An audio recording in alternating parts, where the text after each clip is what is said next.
ત્યારે અન્ય સમાચારો પર નજર કરીએ તો સહકારી બેંકો માટે રિઝર્વ બેંકે નિયમોમાં બદલાવ કર્યો છે। ડાયરેક્ટર પદ માટેનો કાર્યકાળ નક્કી કરવામાં આવ્યો છે। 10 વર્ષથી વધુ સમય ડાયરેક્ટર પદ પર નહીં રહી શકાય, ત્યારે 10 વર્ષની બાદ 3 વર્ષનો કુલિંગ પીરિયડ રહેશે। ત્યારે 3 વર્ષ બાદ જ ફરીથી ડાયરેક્ટર પદ પર નિયુક્તિ થઈ શકશે। કુલિંગ પીરિયડ દરમિયાન બેંકમાં કોઈ હોદ્દા પર નહીં રહી શકે। કુલિંગ પીરિયડમાં અન્ય બેંકમાં ડાયરેક્ટર બની શકે છે। નવા નિયમોથી દિગ્ગજ સહકારી નેતાઓએ આરામ કરવો પડશે। ધર્મેશ વૈદ્ય આપણી સાથે લાઈવ જોડાઈ ગયા છે। ધર્મેશ, સહકારી બેંકો માટે રિઝર્વ બેંકે જે બદલાવો કર્યા છે, અહીંયા જે નિયમોમાં બદલાવ કરવામાં આવ્યો છે, શું વિગતો મળી રહી છે? વિક્રમ, આમ તો લાંબા સમયથી ગાજતું હતું, પરંતુ રિઝર્વ બેંકની ગાઈડલાઈન જાહેર થઈ ગઈ છે, પરિપત્ર જાહેર થઈ ગયો છે, એટલે ગુજરાત માટે જો લાગુ પડે તો સહકારી ક્ષેત્રે જે માંધાતાઓ, ધુરંધર કહી શકાય, નેતાઓને હવે વિરામ લેવો પડશે।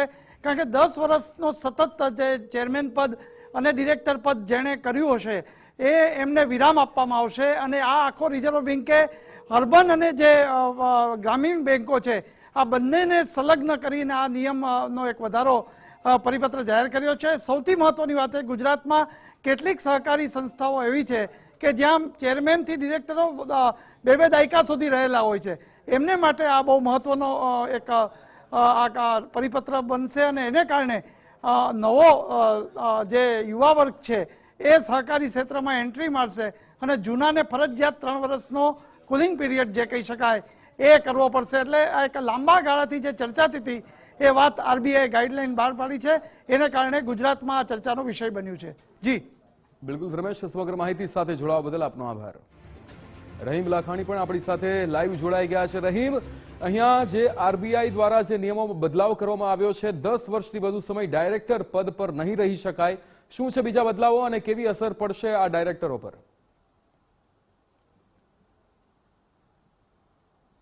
વિક્રમ, ચોક્કસપણે આપણી સાથે આરસીસી બેંકના સીઈઓ છે પરસોત્તમ પીપળિયા, તેમની સાથે જ વાત કરશું, તેઓ શું કર્યા છે। પુરુષોત્તમ સાહેબ, જે રીતના રિઝર્વ બેંકે આ નિયમો જાહેર કર્યા છે, આ બેંકોની કેવી અસર પડશે? 10 વર્ષના જે ડાયરેક્ટરની વાત આવે છે એમાં કઈ રીતના, શું કહો છો આપ? દેશમાં 2 પ્રકારની બેંકો હોય છે કોઓપરેટિવ, એક રૂરલ કોઓપરેટિવ બેંક અને એક urban cooperative bank. Rural cooperative bank એટલે district bank, state bank, state cooperative bank, આ 2 આવે રૂરલમાં। બાકીની જે બેંકો છે એ અર્બન કોઓપરેટિવ બેંકમાં આવે। આ જે નિયમ લાગુ કર્યો એ માત્ર અર્બન કોઓપરેટિવ બેંકને લાગુ કરવામાં આવેલ છે, રૂરલ બેંકને લાગુ કરવામાં આવેલ નથી। એટલે આમાંથી જે ડિસ્ટ્રિક્ટ બેંકો છે અને સ્ટેટ કોઓપરેટિવ બેંકો છે એને બાકાત રાખવામાં આવ્યા છે। એનું કારણ સમજાય તેવું નથી। અર્બન બેંકોની વાત કરીએ તો ઘણી બેંકોમાં 10 વર્ષ કરતાં વધારે સમયથી ડિરેક્ટરો કામ કરે છે, એટલે ત્યાં પ્રશ્ન સર્જાવાની પૂરતી શક્યતાઓ છે। કારણ કે મોટાભાગની બેંકોએ કુલિંગ પીરિયડનો અર્થ મનસ્વી રીતે કરેલ છે। પ્રાઇવેટ બેંકોમાં કુલિંગ પીરિયડ 3 વર્ષનો હતો, જ્યારે કોઓપરેટિવ બેંકમાં કાયદો આવ્યો ત્યારથી 3 વર્ષ પૂરા કરેલ નથી। કેટલાકે 6 મહિનાનો સમય લીધો, કેટલાકે 2 મહિનાનો સમય લીધો, કેટલાક ડાયરેક્ટરોએ 1 વર્ષ 1.5 વર્ષનો સમય લીધો।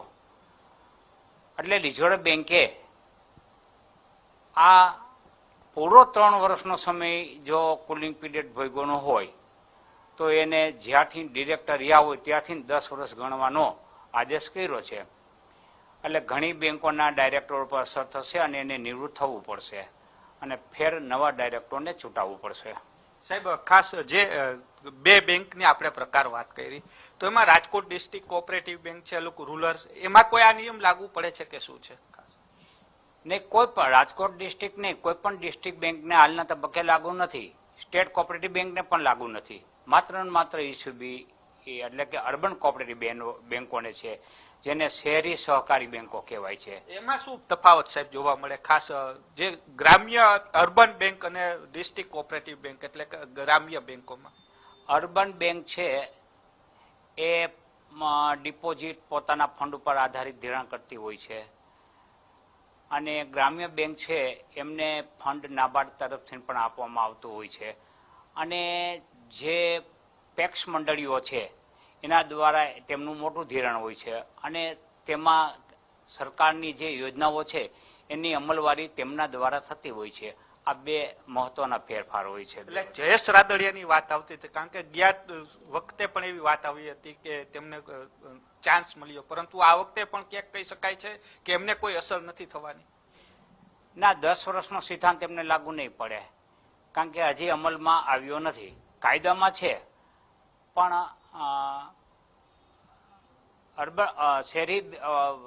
રૂરલ બેંકોને તેમાંથી બાકાત રાખવામાં આવી છે, એટલે હાલના તબક્કે એમને લાગુ પડશે નહીં.